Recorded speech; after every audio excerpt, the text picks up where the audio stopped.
All right, well, welcome everyone here. We'll go ahead and we'll kick off this week's Rocket Pool community call.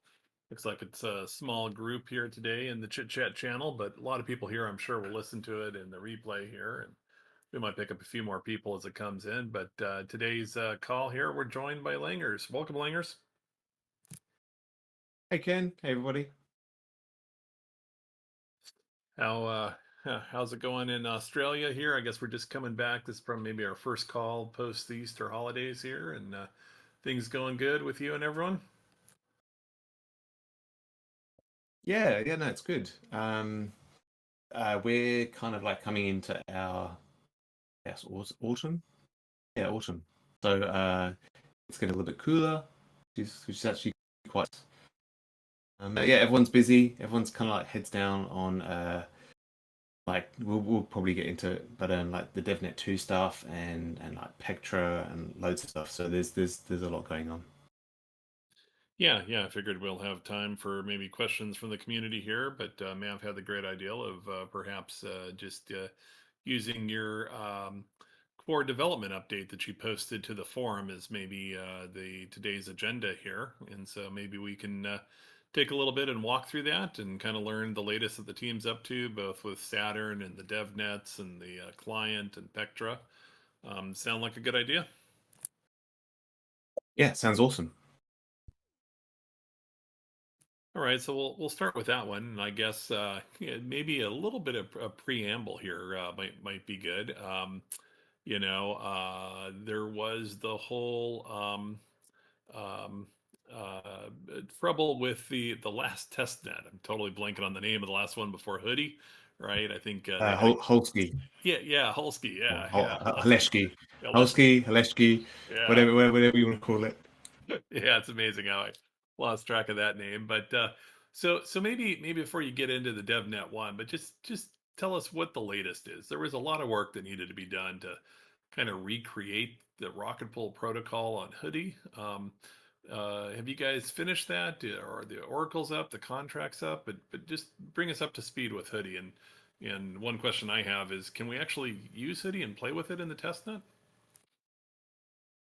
Yeah, that's a great question, actually. So, in terms of progress, so the obviously the testnet was on Holsky, and it was kind of like running along perfectly fine, and then Holsky got a bit destroyed, essentially.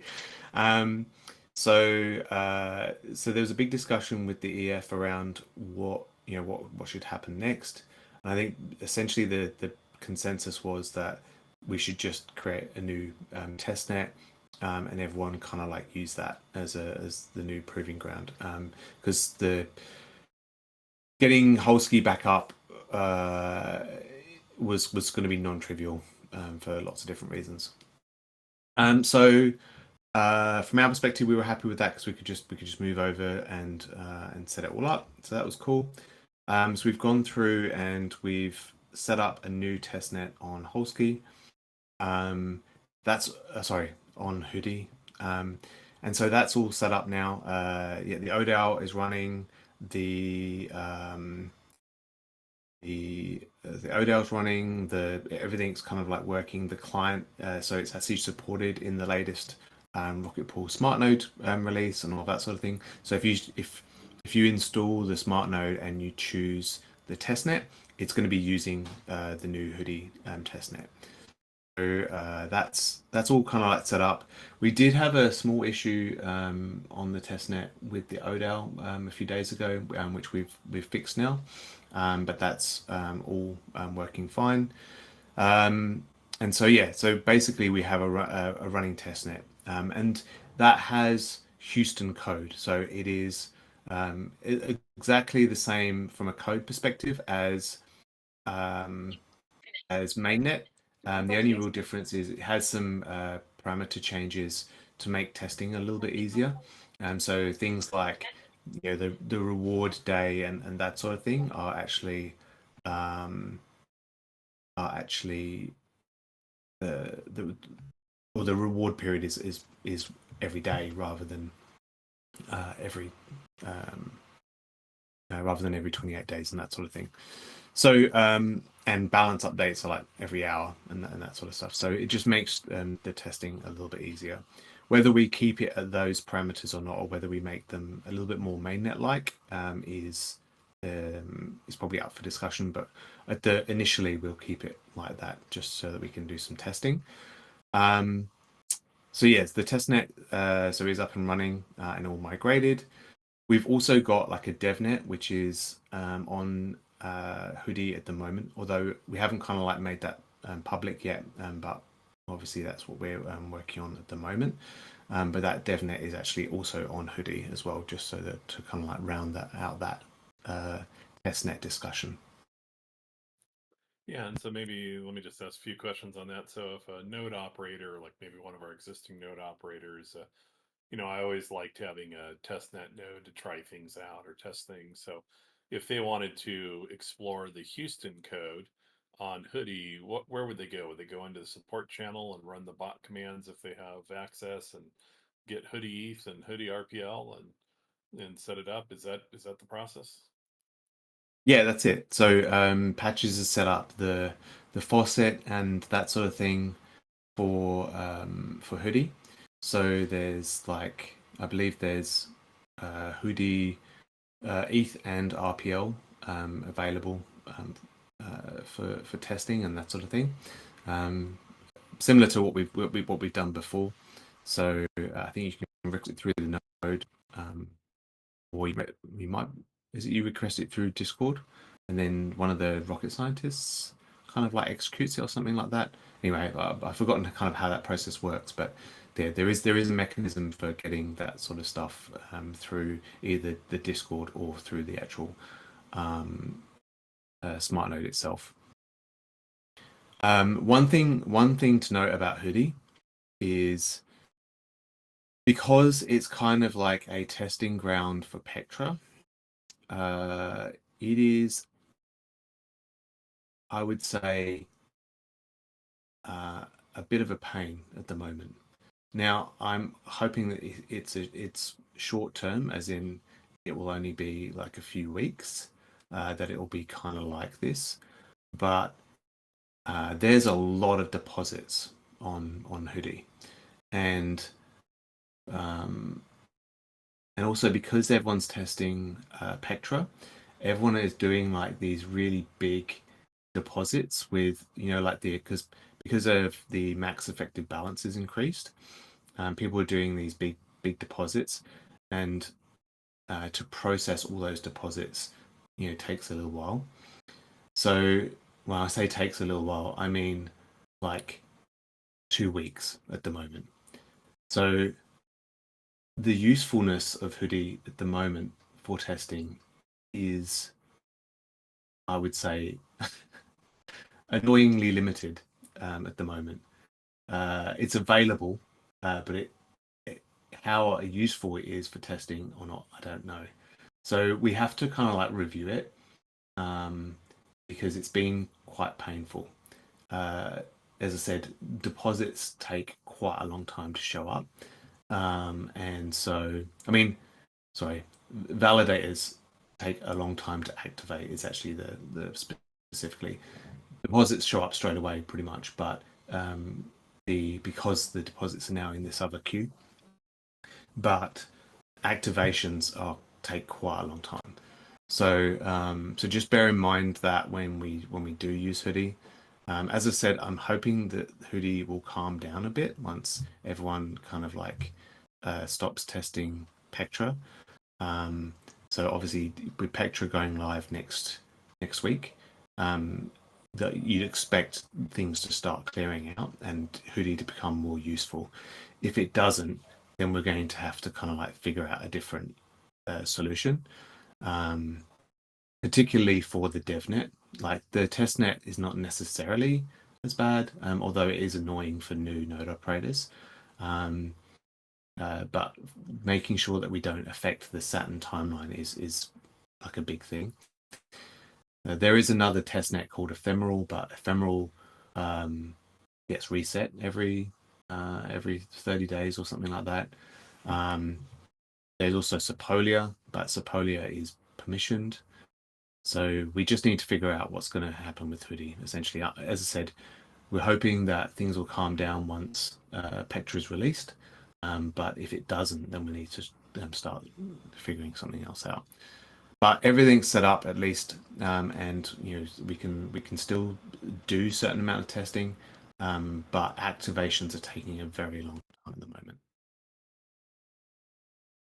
Yeah, perfect. And I was looking at Beacon Chain ahead of the call for Hoodie, and it looked like it was about a 9-day queue. There are enough recent deposits in the Beacon Chain on Hoodie that it was like about a 9-day queue to be activated. So maybe it's Yeah, improved a little bit, but yeah. yeah, that's probably improving because it got up to like 14 days. I know it got over 14 days at one point, so maybe it is actually coming down a little bit. Okay, and then help me understand, maybe explain it to me like I'm five here. So I know you've deployed a couple of the dev nets on Hoodie, right? DevNet 1, and maybe you're planning for DevNet 2, but what's the difference? Like if I go ahead and I create a test node on Hoodie and I actually sign up using the Houston contracts, is that DevNet, is that entirely different? Like I have to redo that again, create my mini pool or my mega pool with the DevNet, it's like totally separate, right? Like I can't port ones from Houston Hoodie to DevNet 1 Hoodie, correct? Yeah, that's correct. So they are different. They are different rocket pool instances. Okay, so they're on the same network, so they both use Hoodie, but they're just deployed in two different places on Hoodie. And so DevNet, and if you want to be really specific, it's essentially the storage contract, which is like the central part of rocket pool. Um, and there's a DevNet Hoodie deployment or instance, and there's a testnet instance on Hoodie. So in actual fact, if you wanted to have two, you can actually set up um, two versions of Rocket Pool that run on the same machine if you wanted to. It's a little bit, it's not, I wouldn't say it's complicated, but there's a few steps that you have to get in the right order. But what you can do is you can actually install like a DevNet client and a testnet client on the same machine if you want to. We can kind of like provide some instructions for that for people who want to do that. But essentially, like one of the nodes, so let's say your DevNet, your testnet node, would actually run the clients. It would actually run like Geth or and Lighthouse and that sort of thing, and then your DevNet one would just point at your testnet one, if you know what I mean. But it's a different. It just uses the different instance. So there is a way of kind of like sharing things on the same machine. I don't want to go into that too much because that's probably a bit more high levels, a bit more detailed that people necessarily want at the moment. But or you can have them on separate machines and just run different stacks. But essentially, there are actually versions of the um, two versions of the smart node. So the latest version of the smart node stack, which is 1.15.5, I think, that includes the testnet stuff. But if you want to play around with the DevNet, then it's a different thing. It's a different version that you need to install, and we'll give those details when we actually launch it. So I'll put that information in the announcement when we actually launch the DevNet. But you can run them side by side if you want to. Yeah, perfect. Thank you for that explanation. And maybe tell us a little bit more about the DevNet. I guess the team's been working on a couple of things, and is this? I know you've labeled the DevNets in the roadmap at least, DevNet 1, 2. Which one is about to be deployed to Hoodie? And can you tell us a little bit about what it does and kind of when it's going to come? Yeah, sure. So yes, it's going to be the DevNet 2 version of the code. So which includes DevNet 1 functionality as well. I will just bring up the. Let me just bring up my little so on the DAO forum, I've got like there's a in one of the actually it's in the roadmap update. Actually, yeah, in the roadmap update on the DAO forum, which will be kind of on the front page, there's like a timeline post.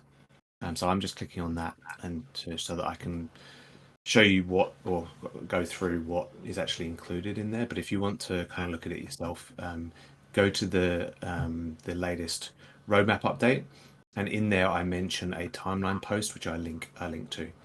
So in the timeline post, there's a diagram which covers essentially the timeline or the indicative timeline and what each of the devnets will include. So devnet 1, which we did release to Holsky at the time, but is now going to be deployed to Hoodie. That includes things like the deposit process, essentially. Overall, the overarching theme of devnet 1 was the deposit process. And so it includes the megapool delegate and kind of like upgrading the megapool delegate, deploying a megapool, depositing a validator, assigning ETH from the deposit pool, staking that validator, and then like the queues, the standard queue, the express queue, using like express tickets and that sort of thing. So effectively, it's everything up to kind of like everything to get a validator online, and also bits about your megapool so that you can upgrade your megapool and that sort of thing. So that is everything that was in devnet 1. So that was, like I said, released on Holsky, but will be on Hoodie soon. devnet 2 also includes anything to do with like ETH reward distribution and penalties. So there are ETH reward distributions. So as you get rewards, so as you get execution rewards or consensus layer rewards, and they come back to your megapool, you can then distribute those rewards and claim them. So that is what's kind of like included in devnet 2. There's also what we call capital distribution, which is essentially withdrawing a validator. So you can deposit a validator, but then you can also obviously withdraw a validator and then get back your principal bond for that validator. There's things like there's like a commission controller, which is all about this new way of I think it was universal. I don't know what it's called now. Universal adjustable revenue split. So there's some stuff around the commission controller, which is a way for the protocol itself to control the commission over time. There's things like the bond curves and adjusting the bond curves. So as we adjust the bond curves, people may well be over bonded. In other words, they've provided more bond than we need them to.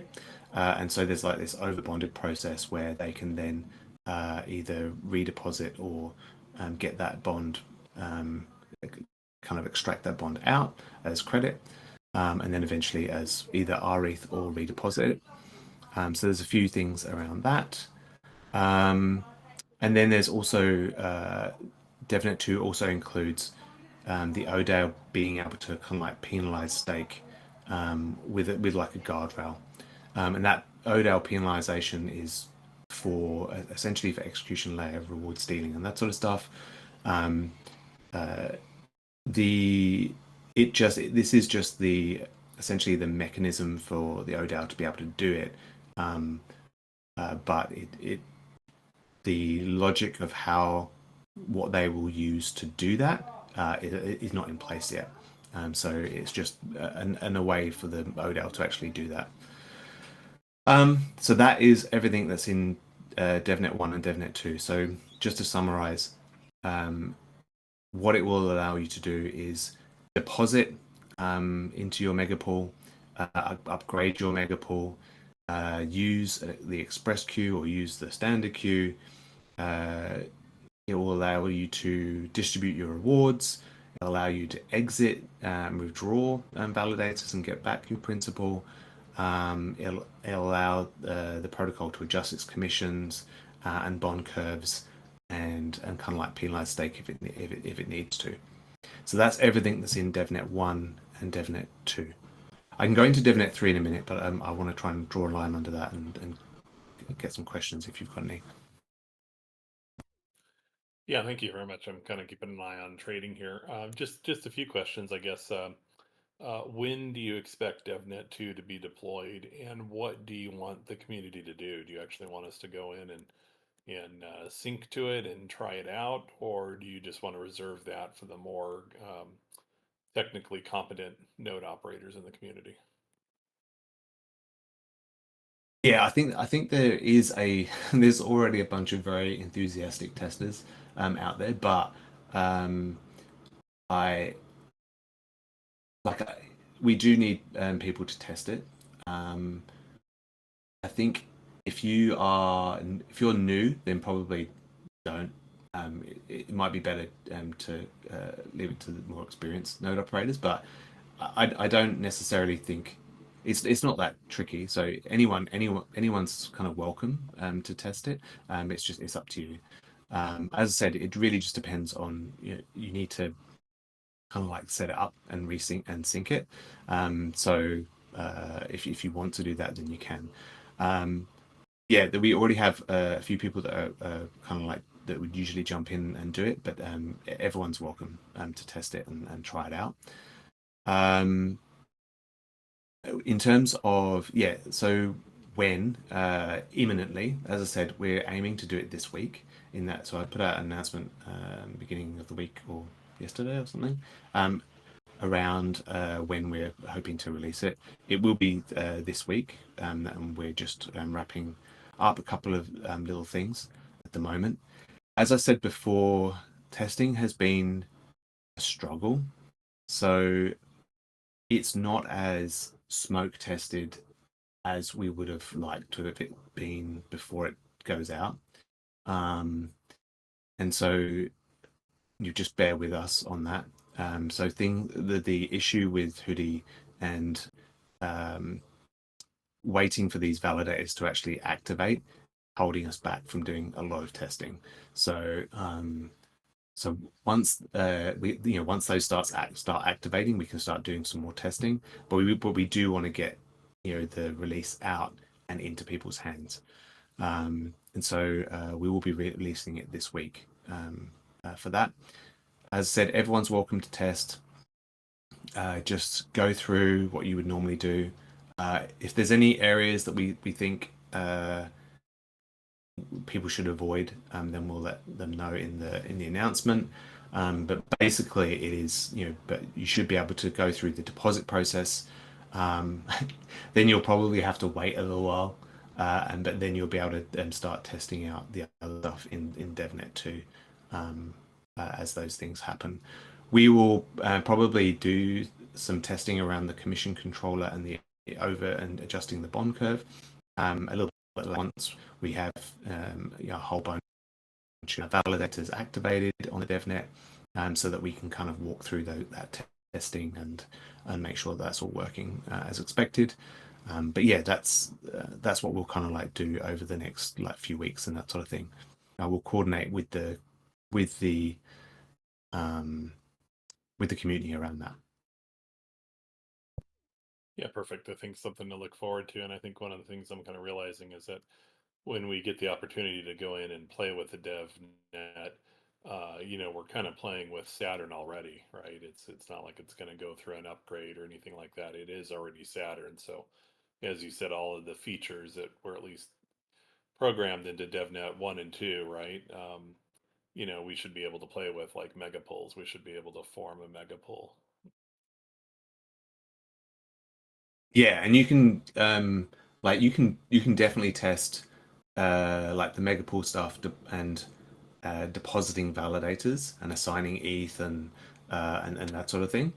The only thing that takes a little bit of time is the staking the validator part, because just because of Hoodie. Yeah, yeah, But everything else is kind of working. One thing that I need to we're going through and testing at the moment is I've got a bunch of standard mini pools in the queue for the on the DevNet, which I'll kind of like work through and start depositing through. That was just to make sure that, because it's quite likely we'll have a queue, obviously.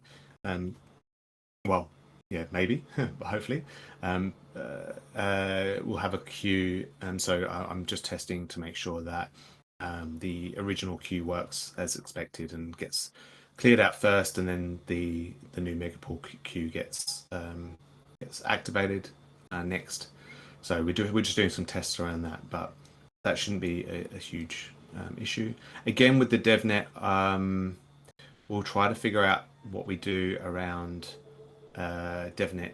Well, it's the same Hoodie ETH, which you can probably just get through the faucet or whatever, but like DevNet RPL and that sort of thing, we'll send out to people as needed, and then yeah, so that people can start testing.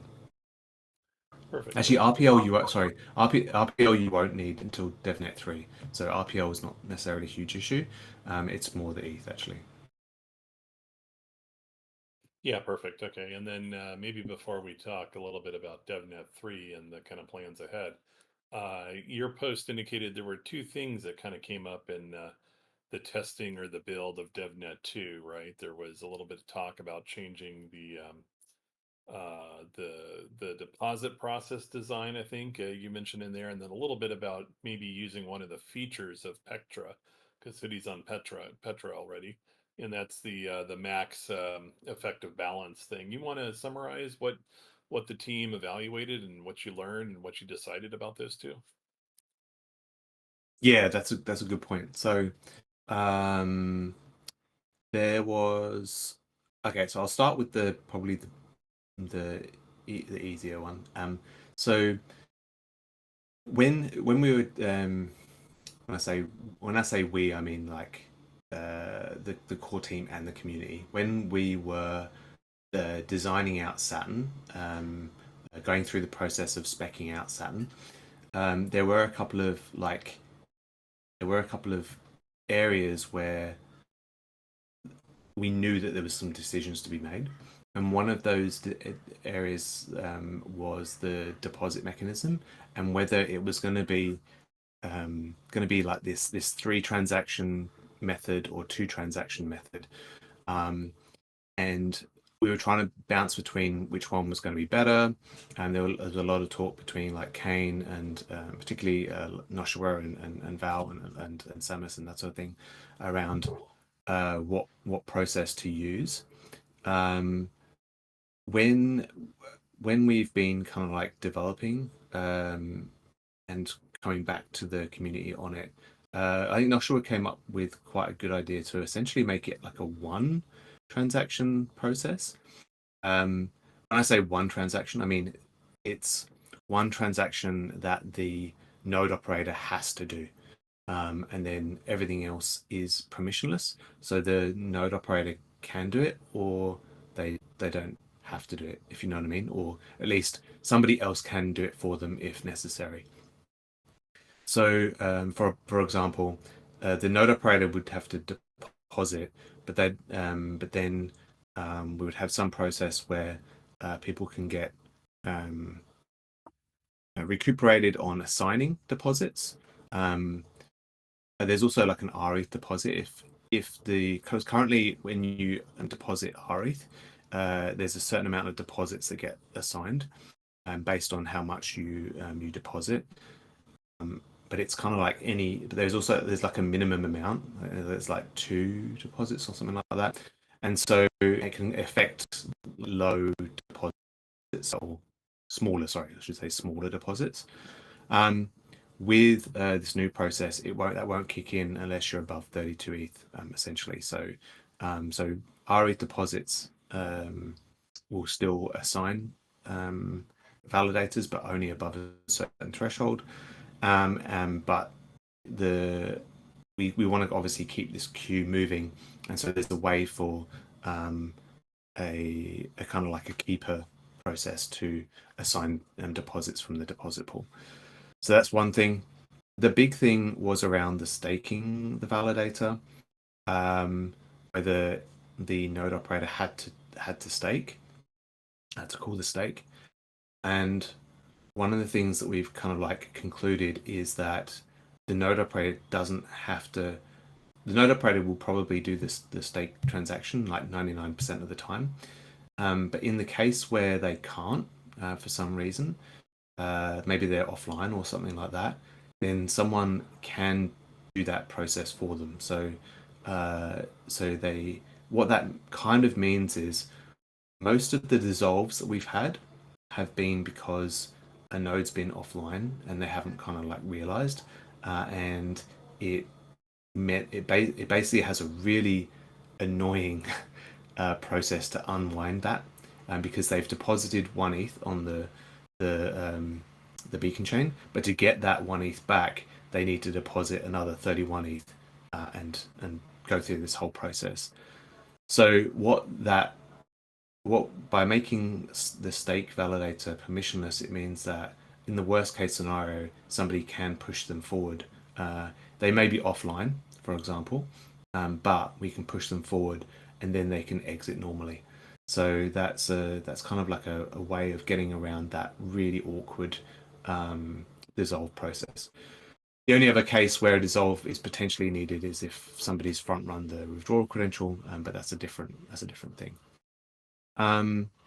So yeah, so that whole kind of like deposit process and how that who can do what as being up for discussion, and so that's been formalized. Well, sorry, that's been discussed quite a lot now, and we've kind of implemented that in DevNet 2. We do still need to do a bit of the RPIP work to make sure that that's spelled out, but that's essentially where we've landed on the deposit process. I'll open up that for questions first because I've been rambling for a bit. So maybe come back to me with questions on that, and then we can talk about the Pectra stuff. Yeah, I'm looking at trading and certainly invite anyone here to unmute and hop in.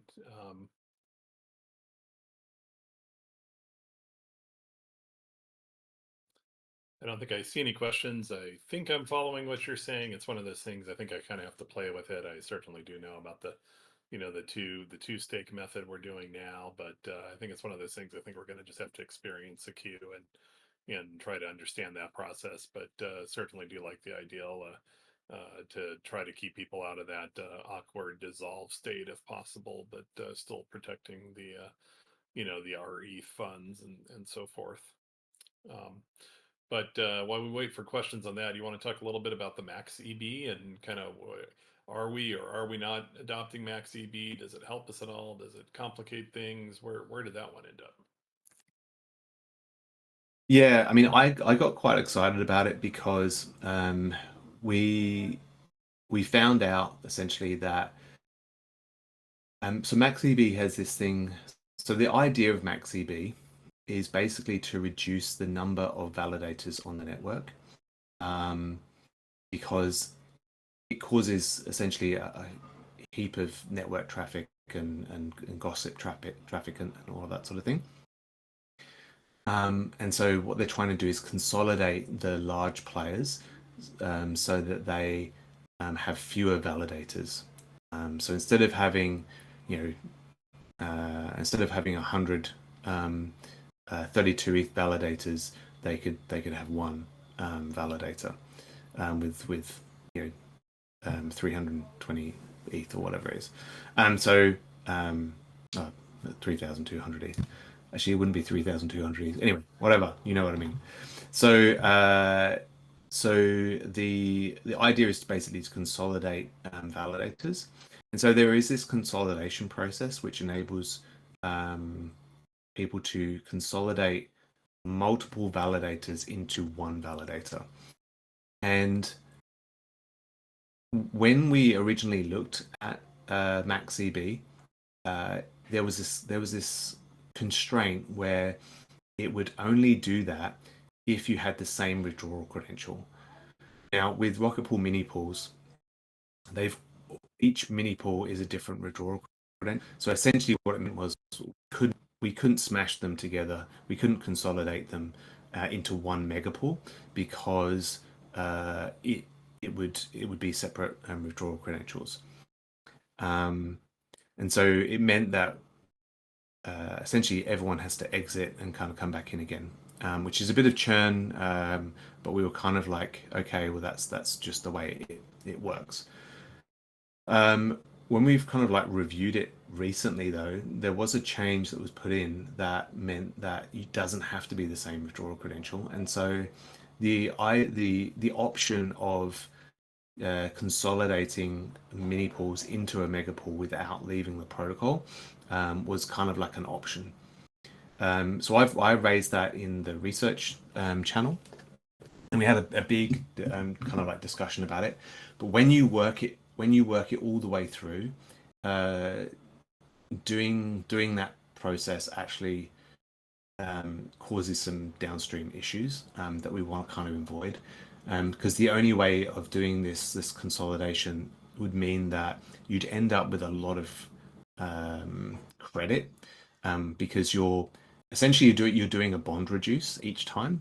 Each time you migrate a mini pool to a mega pool, you're going to be doing this like bond reduce, and so you're going to get this like credit for depositing more validators into your mega pool. And the issue there's like a big, it's kind of like an issue with that, especially if the deposits for rETH don't come quickly enough. It means we'll end up with like a massive amount of credit, and the trouble with credit is it doesn't earn yield, and so it could really affect the rETH API if we did it that way. So that was kind of like a big issue with doing it that way. And there was also a couple of other side effects that we were kind of trying to avoid. So when we've actually kind of like walked through it, the current process that we're thinking about. Oh, sorry. The other thing is that we would have to adopt compounding validators, which is what MaxEB implements. And to be honest, to implement those properly, our megapool design is compatible with it's compatible with MaxEB validators, but the compounding stuff is a little bit different, and that's the part that needs extra scoping and that sort of thing to make it fit with how we work. And when we started to look through it, essentially it would add quite a bit of risk, because we need to do that kind of like design work to make sure that everything works effectively, and also so essentially it would put risk in terms of the timeline, and it would also probably put a bit of more risk in terms of us trying to get this delivered. So so essentially, when we've been talking to the community, we've kind of all agreed that sticking with the current process and not adopting the MaxEB validators initially is the best way to go. It doesn't stop us from implementing them later on, which was always the plan. But it does give us a bit more time to design it properly and not rush into trying to fit it in and trying to not affect the timeline too much. So that was kind of the thinking around that. So let me see if I understand that. Still a lot to digest, but I guess in the current vision for Saturn, we'll still have a mega pool. We'll have a single, I'll call it a splitter address, but a single mega pool address that all of our validator rewards will be pointed to. At least the consensus layer rewards would be pointed to. So we don't have to go and claim against any individual mini pools, and we don't have to deploy more than one splitter contract. We just deploy one mega pool contract. But all the validators that use that mega pool address, they're all just going to be 32 ETH validators, right? Rocket Pool will not use the MaxEB to consolidate them into larger sized validators will just have a whole, if you have multiple validators, you can have multiple validators, but they're all 32 in Rocket Pool. Is that correct? Correct. That's right. Yes. I mean, from our perspective, um, the other thing to consider here is in terms of the goals of MaxEB and consolidating, we're not necessarily the target. So it's more your Coinbases and your Krakens and that sort of thing. They're the target of this EIP. When I say we are not the target of it, it's because our like median number of mini pools is like two. So we do have some large like the majority of our node operators are quite small node operators, which is obviously the great reason why we we support the decentralization of Ethereum so well. But we're not going to make a huge dent in the consolidation of validators necessarily. So that's one thing to kind of like bear in mind in terms of that. As I said, it doesn't stop us from implementing consolidations and MaxEB later on. But initially, as you said, each of the validators that are deployed through a megapool will actually be 32 ETH megapool, 32 ETH validators.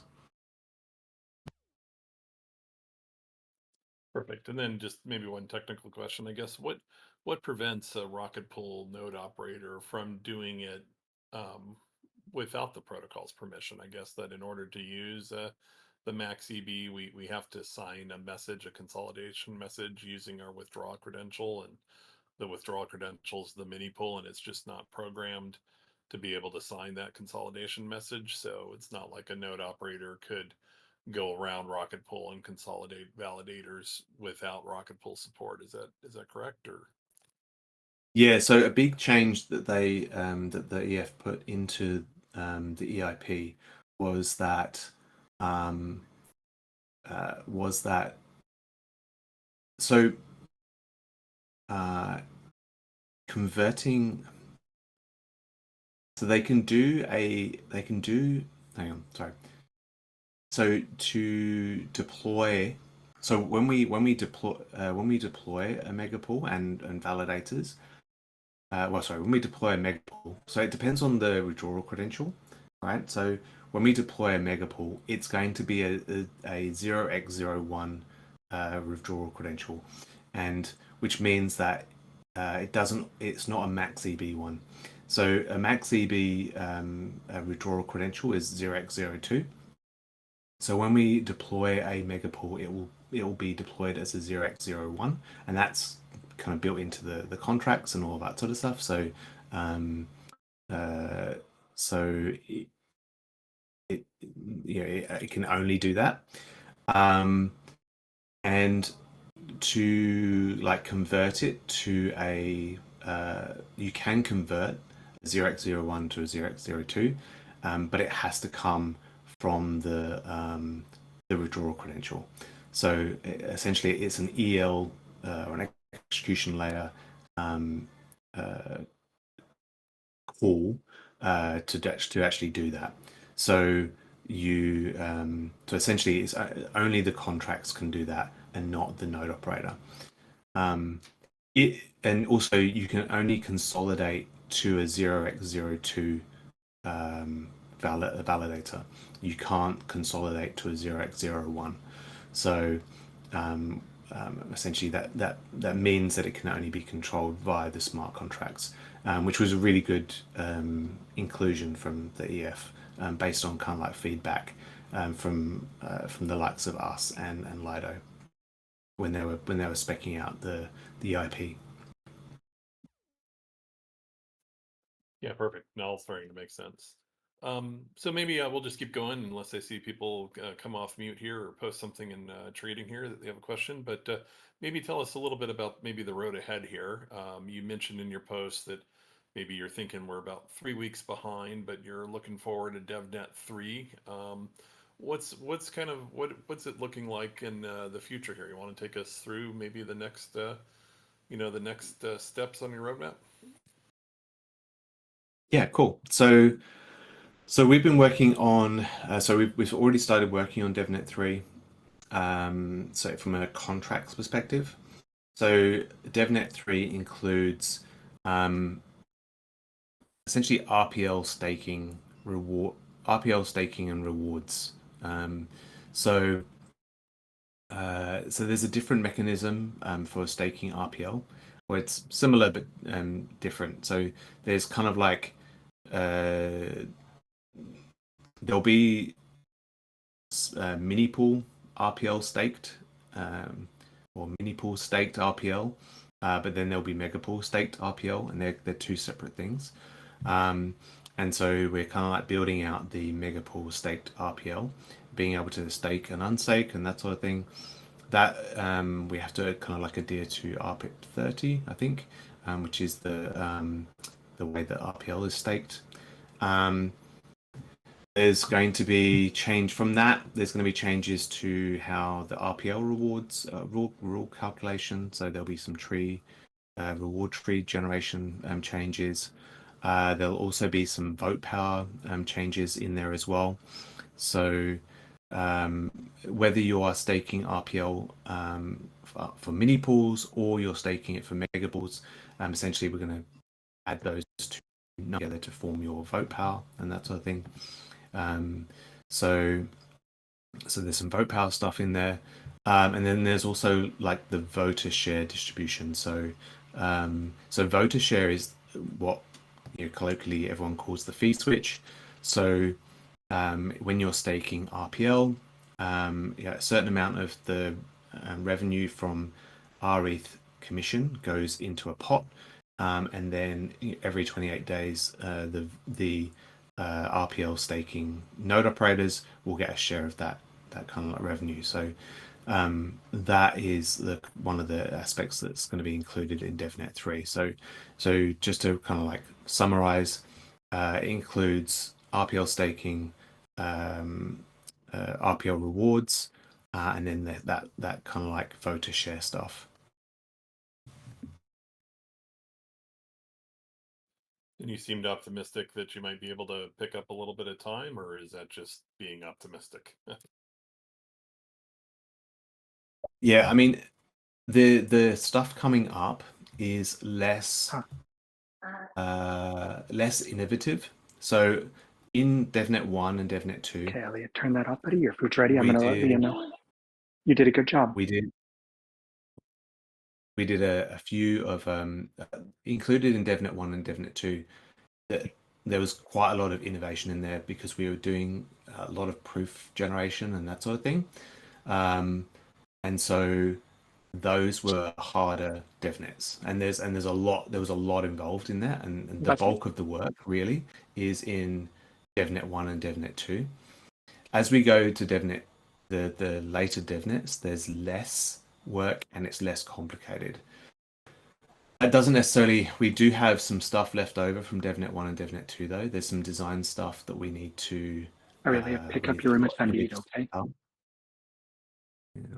me just. Can I tell you that? Sorry. Oh, hey, EMP, you got a hot mic. Just say if you can mute if you're not talking here. Go ahead, Langers.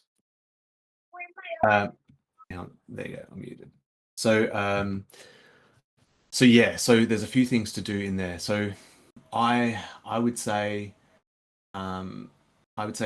things should be smoother as we go forward, but there is still some stuff to kind of like wrap up. So I am hoping that we can make up some time as we move forward, but we are probably about 3 to 4 weeks behind schedule of where we were kind of like hoping to be. So as I said in my kind of like update, the timeline is an indicative timeline. Things never go completely smoothly, but as I said before, we'll try and make up the time where we can, and we will kind of like work with the community to adjust scope as if we need to try and hit the deadline. but yeah, we'll kind of like keep moving forward, and do our best to kind of hit the dates. Yeah, perfect. And then you were also kind of hinting in your post about the audit teams. Is that still kind of an early stage, right? I mean, obviously, if you were looking at early Q3, so August, and now it sounds like August might be September, but is it really kind of around now that you have to start lining up the audit teams, or how does that work? Yeah, so we've kicked off initial, I guess, reaching out to the audit teams. So we've started briefing audit teams now. So that is kind of like giving them the context, giving them some initial, like code changes, or trying to give them an idea of the scope of the audit, and also so basically so that we can get a whole bunch of quotes, and then once the kind of like the quotes come back, we can then go through and shortlist who we're going to have in this round of audits. And so yeah, that's already started. So we've just started reaching out to the audits last week and this week, and probably more this week as well. So so that we can kick off that process. So yes, that process is started now. Okay, perfect. This was a really good rundown. Anything about Saturn that you want to cover we didn't cover yet before we talk a little bit about Smart Node Stack and Petra coming up? No, I think that's probably okay. Actually, I think that we've covered most things. Yeah, thank you very much for that walkthrough. It was excellent. A lot of moving pieces, but Langers, is just always so great to have you explain it because it seems very straightforward and very simple here. So I appreciate you taking the time with the community to kind of run it down where we're at right now. But maybe let's move to something a little bit more exciting, I think, or at least a little bit more quicker on the timeline, which is Pectra, right? Pectra is coming up on May 7th, at least I think for most of the people in the world. And so Fornax had some clients, and as soon as he pushed the client, then there was a hot patch. Tell us for the node operators, what should we do right now to prepare ourselves for Pectra? Right, cool. So you should upgrade to the latest smart load release, which I believe is 1.15.5, and upgrade to that. There's also there's an extra step for Nimbus users, so you need to. We'll try and get it into a release, but there's an extra step where you have to upgrade manually to the latest Nimbus. We've got that in the. If you want to know all of that stuff, then have a look in the releases channel. But essentially, yeah, for everyone else, just upgrade to 1.15.5, and for Nimbus users, yeah, add the extra step of increasing your Nimbus version. Yeah, I looked it up. It's Nimbus. You got to manually push it to version 25.4.1. Yeah. Yeah, that's it. Yeah, and actually we picked up that issue, the MEV block proposals issue. Oh yeah, actually that's actually a good point. So I think the Nimbus release is not necessarily a Pectra compatibility thing. It's more that you get low block rewards essentially when you when you when you propose a block, it uses local block production and not MEV boost, and so you end up with kind of lower block rewards and that sort of thing. So just I would do that, pretty soon anyway. But definitely be on the latest version of the smart node for Pectra. There's also Geth one. Is there also for Geth users using archive node? There's a new Geth version as well, so which fixes like a deadlock condition. So upgrade that manually as well if you need to. Yeah, perfect. I'm definitely looking forward to it, and I'm sure many of our node operators have been around a while, but I always look forward to the live broadcast. Hopefully ETHStaker does something with some of the core devs there, and it's always a lot of fun to watch your node and kind of watch the live stream during one of these upgrades. If it happens at 2 in the morning, I don't think I'll be there, but if it happens at a reasonable time, it's definitely worth stepping away from whatever you're doing and watch it for the hour. A lot of fun. I think I'm trying to get on a. I think Mav's trying to get me on a Nethermind live stream. I'll just have a look, because I think Pectra happens right, so that's 7 p.m. my time, so I don't know what that time is your time. So Brisbane, hang on. So 7 p.m. my time is be about 5 a.m. your time, Eastern time. Oh, that's 7 actually. Yeah, I think the actual release, the actual activation happens at 8, I believe. So maybe it's 6 a.m. Eastern time. Which will make it very early Pacific. So, Yeah. so I may not be watching. Yeah. Oh, yeah. Of course. Sorry. Yeah. Sorry. You're Pacific. You're PT. Yeah. I'm gonna trust my node. It's been Old Faithful. Oh, So, 3 a.m. Yeah. yeah, Sorry. yeah, Oh, yeah, sucks to be you. yeah, yeah. You won't be doing there. But I I did see in your post too. You also kind of reminded the community that version 2 of the smart node really isn't going to be a thing, right? You at previous call had walked through a whole bunch of reasons why the team just decided to keep with the current code base and slowly bring in new elements of version 2. But basically, we're gonna launch through Pectra with version 1 and probably keep version 1 all the way through Saturn, right? Is that the latest on kind of the smart node development? Yeah, I think so. Like maintaining two branches was very time consuming, and we wanted to obviously move to version 2 as soon as possible, but we kept on hitting things like the V10 reward spec and that sort of thing, where we couldn't the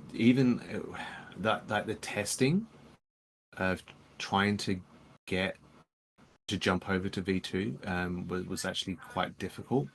So V2 was looking quite sound, but there was still quite a lot of testing, particularly with the reward tree stuff. And we decided, and also there were a lot of things in V2 that the team loved, and then there were a few things that the team were like, weren't so in love with.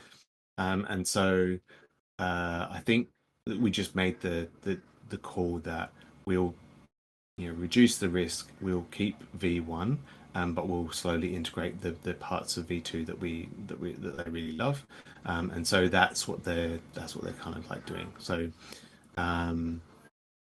yes, that process has already started. So Thomas has been working on getting over the masquerade thing, which is really useful, particularly from a support perspective. So we're getting over like bits and pieces as we go, and we'll continue to do that.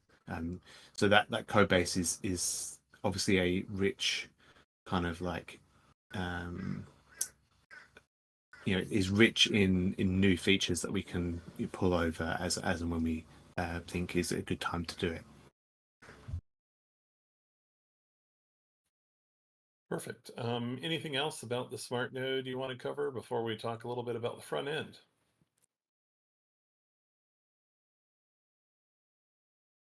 No. We have been doing some Pectra compatibility stuff. Might have some more information on that later on. But yeah, that's kind of things we've been working on the smart node anyway.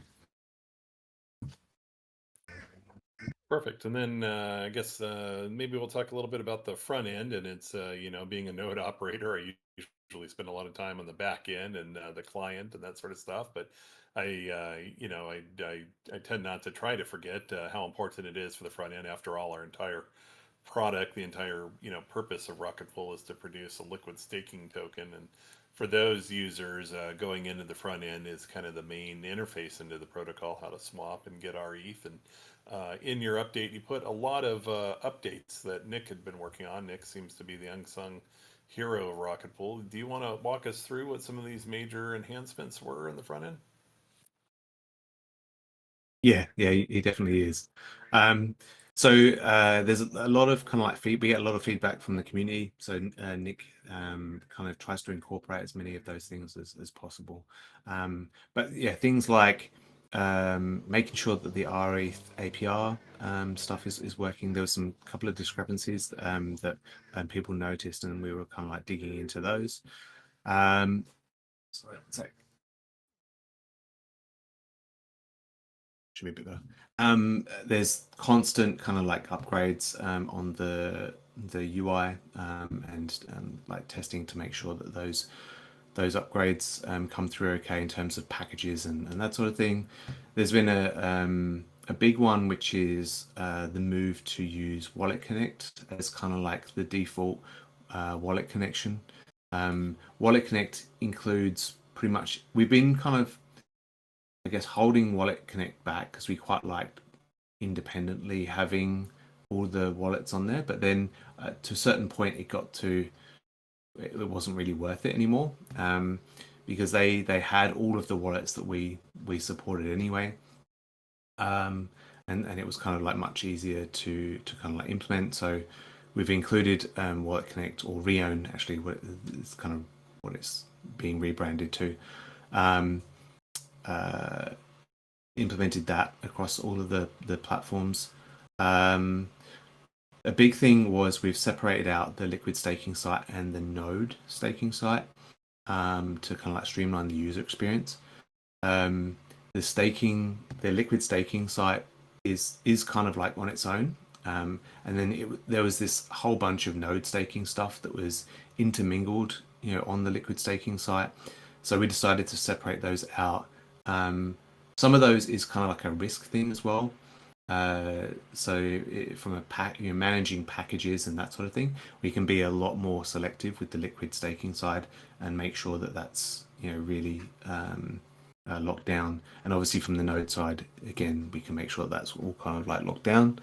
The other reason to separate the liquid staking and node staking sites is we want to do a lot more on the node staking sites and make that a really the reason to separate them is there are two separate user experiences, and so if we separate out the node staking, we can actually make that really good for node operators, and so that's what we've been working on as well. Our loads of performances, so Nick is constantly, almost obsessively, performance optimization on the UI, which is amazing. Like the site works really well, so he's done a lot of really good work on that.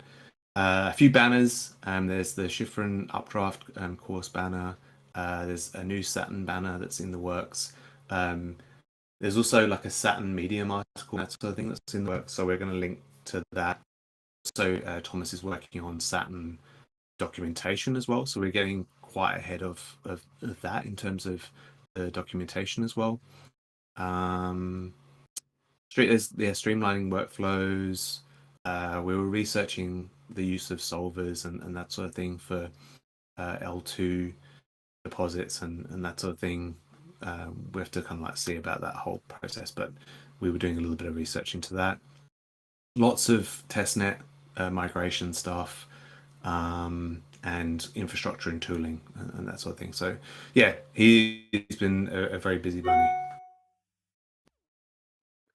Yeah, awesome. All of the work that I think we take for granted sometimes in trading there that goes on. So I think that covered most of your update. It was a great update here and just great to have you walk through it. But as we kind of reach towards the end of the time here, are there any things that we haven't covered from this update that you want to share with the community?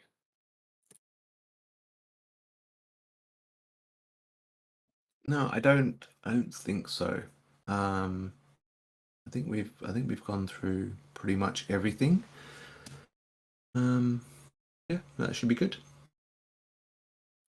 All right. I also want to extend a invitation for anyone in the community, if you have questions, to kind of unmute and um, hop into training if you like.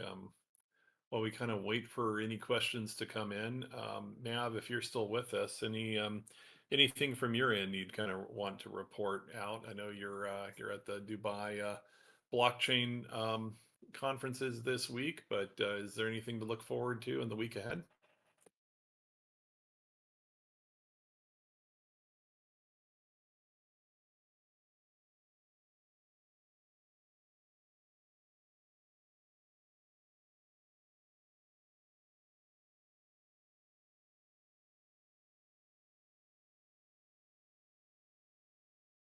Excellent. Yeah, I know how those weeks are during the conference. It's hard to hard to keep track of everything. So I definitely look forward to the time we get a chat next week or in the next call and kind of do a debrief here.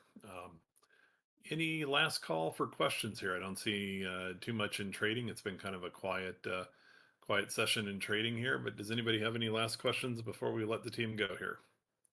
Oh, I guess there's a question here from Samus here.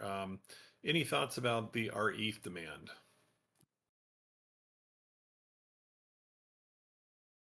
Good question. I don't have any tidbits at the moment. I'll have to think. I think I gave some tidbits a little while ago in terms of talking to Fidelity, for example. But as I said, we've spoken to a research team. They're producing a report, and it will go to within Fidelity. So I don't have any more information on that. Ronan, actually, sorry, yeah, actually, the other thing is Ronan. So we've been working on getting a bridge, setting up so Alpha Group have also been helping with setting up a deal with Ronan to mint rETH. So that's one thing. We just need to set up the bridge between mainnet and Ronan, which their canonical bridge is CCIP. So we're working with Chainlink. So we've just been working with Chainlink to set up that bridge so that we can get this kind of like deal done. That's like a big thing across the community as well.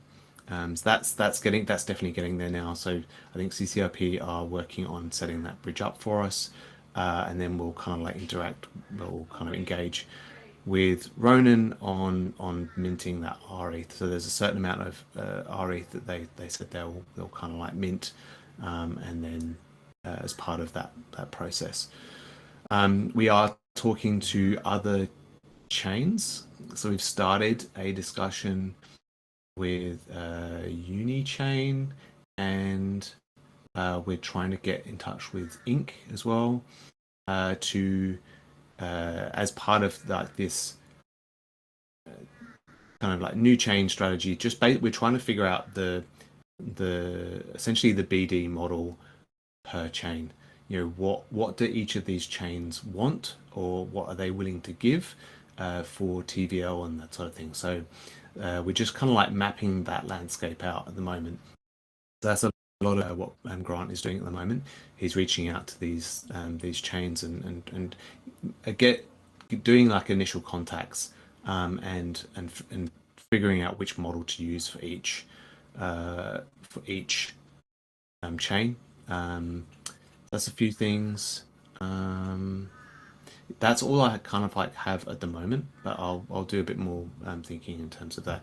But to be honest, we've mostly been heads down on from my point of view. I've been mostly heads down on Saturn, so I need to get back across that stuff. But they're the sort of things that we've been doing recently, at least. Oh, perfect. Well, thank you very much for sharing. Well, yeah, I don't see any questions there. I didn't see anybody kind of coming off mute here wanting to talk. So maybe with that, we'll wrap up the call here. But Langers and Mav, it's been an absolute pleasure to have you spend the better part of an hour with us, an hour and 10 minutes, just filling us in with everything. And yeah, it looks like a lot of progress has been done. I kind of feel like we're we're nearing maybe the halfway point on the build of Saturn here, and you know, it looks like maybe the second half might be a little less intensive than the first half. So maybe that will be good to build a little bit of time and speed back up here. So, but Langers, thank you very much for everything you're doing for Rocket Pool and for spending the time with us today. No problem at all. Yeah, no, thank you. Great questions, everyone, and it's always good to chat, and we will obviously be as transparent as we can in terms of this delivery and that sort of thing. So that's what we're kind of like aiming to do. Sounds great. Well, thank you all for joining, and I'll catch everyone else in trading. If not, see you guys in about another week or so here.